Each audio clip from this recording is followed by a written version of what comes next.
ఇనప వాటికి తుప్పు పట్టినప్పుడు ఇలా ఉంటాయి.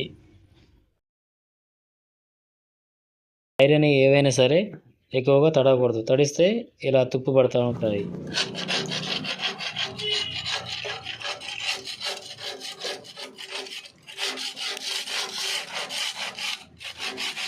ఇలా తుప్పు పడిన చోట బ్లేడ్ పెట్టేసి ఆ తుప్పు అనేది తీసేయాలి.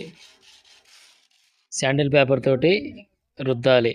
రుద్దిన తర్వాత ఇదే పేపరు.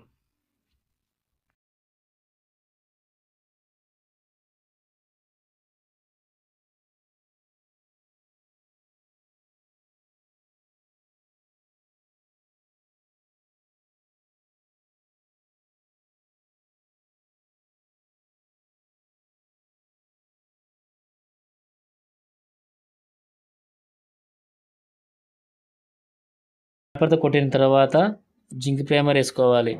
జింక్ ప్రైమర్ వేసిన తర్వాత పెయింట్ వేయాలి. మీకు నచ్చిన పెయింట్ వేసుకోవచ్చు.